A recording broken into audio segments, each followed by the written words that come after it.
Hey guys, it's me, Vinny Lospinuso.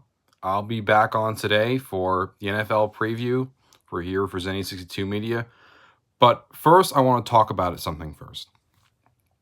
You see, last couple of times I have been watching a family friend's dog. He's 14 years old. He doesn't have much time left, but he's still a great dog. And so what I've been doing is been watching some movies on their TV. And so I've watched a few Superman movies, but then I saw this other movie that a lot of my friends in the animation industry have been saying, you have to watch this movie. This is one of the greatest animated movies, if not one of the greatest movies I've ever seen. And this movie was called The Iron Giant. It was a movie made in 1999 from Brad Bird. He was the guy that's mostly known for creating Ratatouille and The Incredibles, as well as, being a big animator and producer for The Simpsons during the 90s. And it was based off of a book called The Iron Man by Ted Hughes, which was a famous British author. This movie was created by Warner Brothers Pictures and was produced by their then animation studio for films called Warner Brothers Feature Animation. Other than this movie, their most well-known work is Space Jam, but after Back in Action, they went out of business. A lot of their movies did not do well financially outside of Space Jam. But looking at Iron Giant, I was being told by people that this is one of the greatest animated movies ever made. This movie changed people's lives. It got me into animation. It was a cultural touchstone for my generation. And I'm almost shocked because I know this movie. I remember seeing ads for this movie growing up. I had old VHS tapes of like Tom and Jerry and Scooby-Doo. And I would see ads for this movie called The Iron Giant because Warner Brothers made both of them. And I never got a chance to really see it because I never had the VHS. I was always curious about it. I always knew it was a great movie. But then what piqued my interest again was the game Multiverses. And Multiverses, for those that don't know, it's sort of like Smash Brothers, except it's a lot of Warner Brothers characters. So you have Batman, Superman, Bugs Bunny, Shaggy, and all these other Warner Brothers characters. And one of the characters they have is the Iron Giant, who is like 2 times or 3 times taller than the rest of the characters in the game. He is absolutely huge. Makes sense. He is called the Iron Giant after all. And so it made me really wonder, wow, like the legacy of this movie is absolutely astronomical. And so I do a little digging for the movie in terms of its success. And I found out that it had a then record 15 Annie Award nominations. 15 award nominations for the Annies. This was the final year before they decided to finally give an Oscar for Best Animated Feature. And I'm pretty sure if there was one at that time, The Iron Giant would have won it. The reason why I say that is because he was nominated for 15 awards from the Annies and won 9 of them. And mind you, the reason why it won 9 awards instead of 15 was because the movie was so good, it had more than one person nominated for that same category. So this movie won every single category it took place in, which is insane to me. That has happened before, but just thinking about that and really just compartmentalizing just how good this movie is and how dominant it was speaks just to the quality of this movie. And then I go a little bit further into why this movie was made. The reason why Ted Hughes made the book was because his wife committed suicide. And he wanted to make this book for his kids because he knew that their mother, was no longer with them. And it's a very, very touchy story. The reason why it was called the Iron Giant over here in the States was because, avoid confusion with Marvel at the time, Iron Man just came out. And then how the movie got made was that, there was a musical that was done by one of the people that worked on The Who, and an animator that worked at Don Bluth, name escapes me, said, hey, why not make a movie of this? And he said, yeah, it's fine, but I don't know if I could make a whole feature length out of it. And then another producer from it came in and pitched the idea, and Warner Brothers came up with it. So at that same time, Warner Brothers acquired Turner, so that brought in places like New Line Cinema, TNT, CNN, and then also Hanna-Barbera, and then also grandfathered in Brad Bird's contract, and he had a few months left with the studio. And so they approached him about making, hey, we have this script for The Iron Giant. I think this could be good for you. But then someone came back to him. He had recollections of his older sister, Sarah, who had an abusive husband. And when she decided to finally divorce him, he went up to her, shot her, killed her, and then he turned the gun on himself. And that idea, that trauma, knowing what Ted Hughes went with his wife and knowing what he went with his sister, he thought of an idea: what if a gun had a soul? And what if that gun didn't want to kill and it wanted to protect people instead? What if it wanted to do whatever it can to save people's lives instead of killing them? And so, because Warner Brothers was busy at the time, Brad Bird had a lot of creative control. And we all know how the movie went. The movie did not do well financially because Warner Brothers did a horrible job at marketing the movie. They put way too much of their effort into Wild Wild West, a movie that was released the day I was born, actually. Don't worry, guys. The South Park Bigger, Longer, and Uncut was released the same day, internationally distributed by Warner Brothers as well. And so they didn't have enough money to really focus on The Iron Giant. Not only that, Quest for Camelot didn't do well. Yeah, Dave, it was absolutely incredible. I like animation. I don't love it, but this one really, really caught my attention.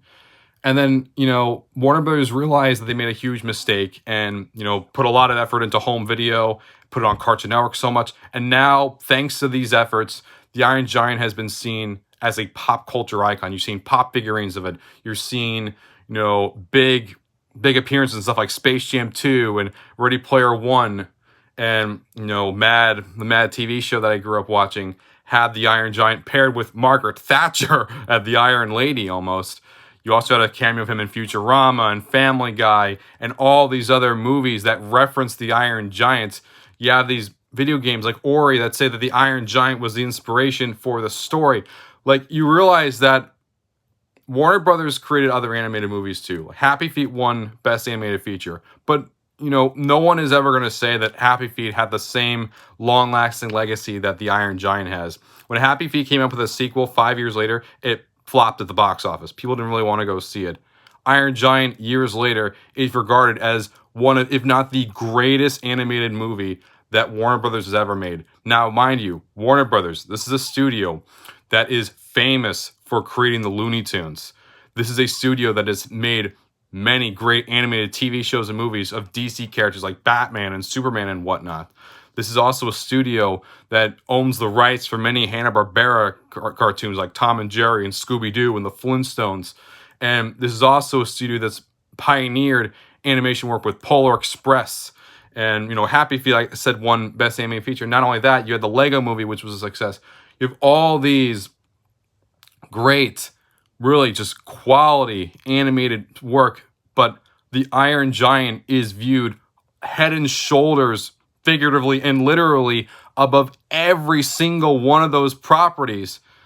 Even today, it's viewed as the magnum opus of not only Brad Bird's career, which is really stunning considering he made Ratatouille and The Incredibles, but also the magnum opus of Warner Brothers' entire animation catalog. In fact, when Warner Brothers released an icon collection of like 50 to 100 movies, the only movie that they put out there that was entirely animated and not just partially animated like Space Jam was the Iron Giant. It wasn't the Polar Express. It wasn't Happy Feet. It wasn't even a collection of old Looney Tunes cartoons packaged into one movie. No, the movie that they chose, the only one they had that was animated, was the Iron Giant, which is absolutely remarkable to the legacy of this movie.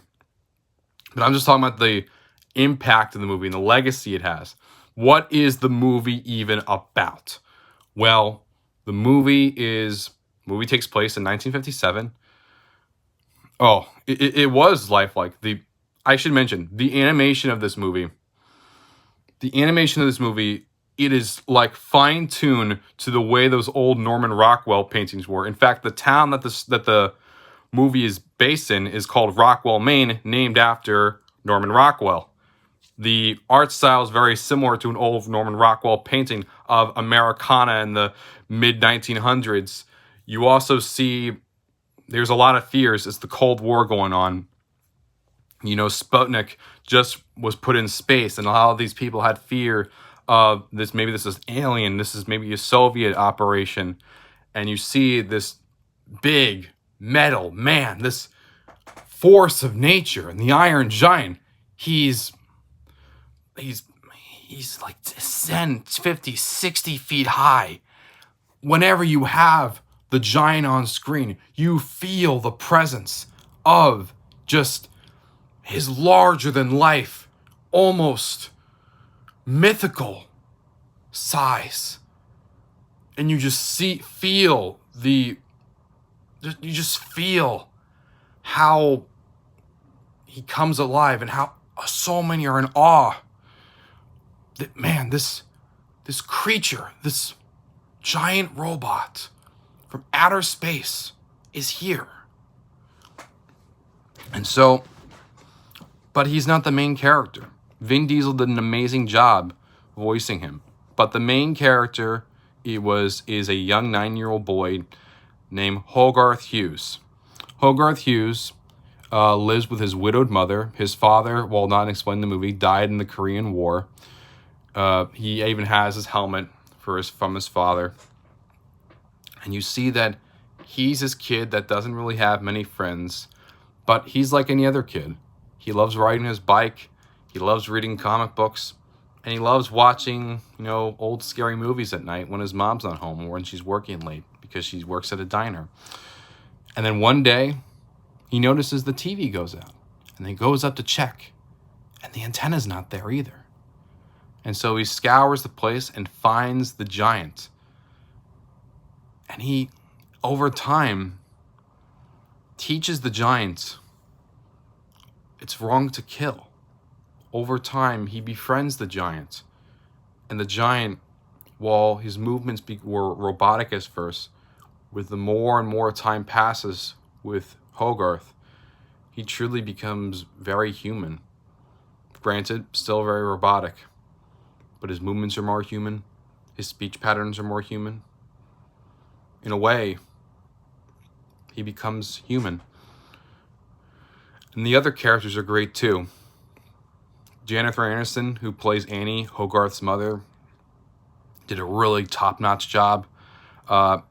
Just as, a nice mother. The main villain of the movie, Christopher McDonald, he played Kent Maisley. He was a paranoid government official that was worried about, could this be a big threat? And you sense that Ward Cleaver, like Americana middle-aged man who, this very clean-cut image, and he feels threatened from the paranoias of the propaganda that he sees, of the outside world, of war, fear of nuclear attacks.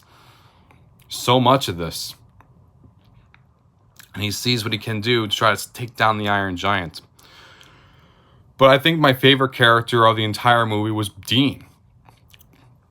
Dean was a character that Harry Connick Jr. voiced. And he's like a beatnik artist. He takes old scrap metal, because he owns a junkyard, and he likes to contort it into artwork. And he just emulates a really, really nice personality and someone that's really willing there to help out Hogarth and the giant.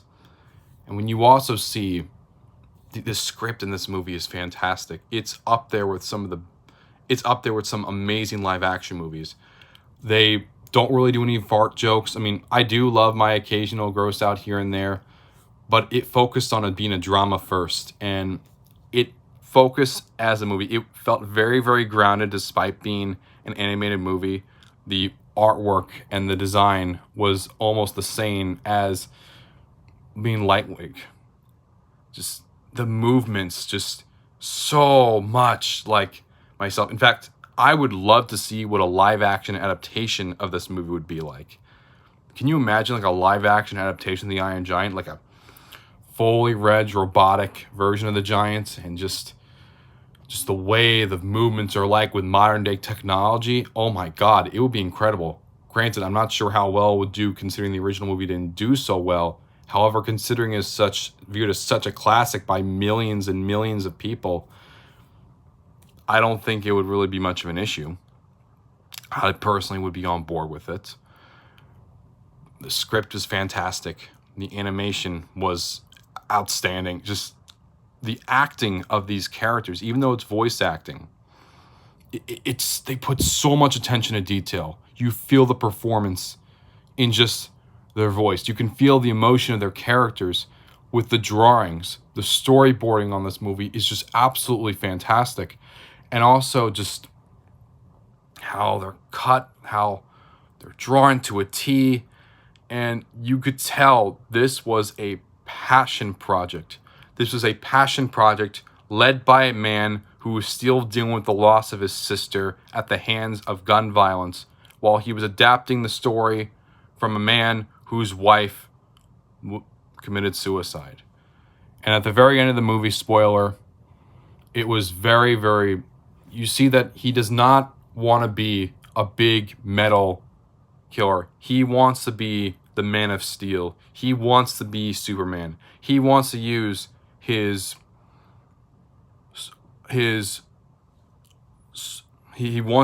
above human level, superhuman strength to save people's lives instead of hurting them. And I think that's an amazing message for people. It is such a timeless masterpiece. As for what I'd rank this movie, it's easily a 10 out of 10. It is 5 stars out of 5. It is literally like near perfect. It is one of the greatest non-Disney animated movies I've ever seen. It is viewed that way by many people. And I love Ratatouille. I've seen that movie so many times as a kid. I love The Incredibles. I love that so many times. But honestly, after seeing The Iron Giant, I think this is Brad Bird's best movie. I really do. I genuinely believe it. Why? Because this movie came from a part of his life where he didn't know what would happen. And not only that, what makes this movie stand out compared to The Incredibles and Ratatouille is because those two are very mainstream. But guess what? Those are classics as well. But The Iron Giant, it had so much against them. The studio didn't do anything to market this movie. But because of how much people loved it and how much people wanted to see more of it, the will of the people is what made this movie a masterpiece beloved by millions.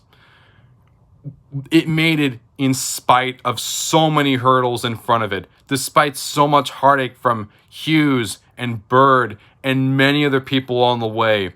It was the love from the people that made this movie truly what it was.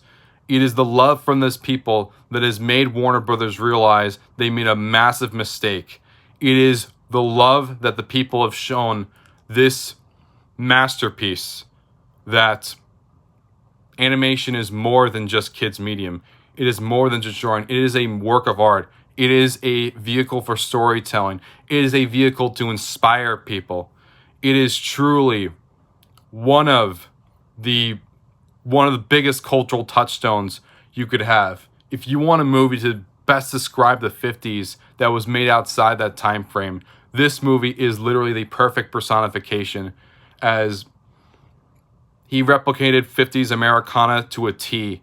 They were able to mimic the motions of people at that time. The hairstyles, the diner, the sets, everything is on point with that. And the story they can convey is absolutely beautiful. It's almost very similar to E.T. And E.T. is a classic on its own, and this movie is also a classic. E.T. was a contemporary piece, but this is a history piece. It showed, you choose your own life in many ways. And while at the same time, there are many things in your way, if you find a way to do it, you can truly make a difference in this world, and you could save more lives than you could ever imagine. And I don't do a lot of movie reviews a lot. I've done Morbius because that movie was awful. I've done the first 2 Sonic movies because I was really looking forward to both. But I want to do a review on The Iron Giant because it is truly, truly a masterpiece. And anyone that has not seen this movie, it has to go see it right now.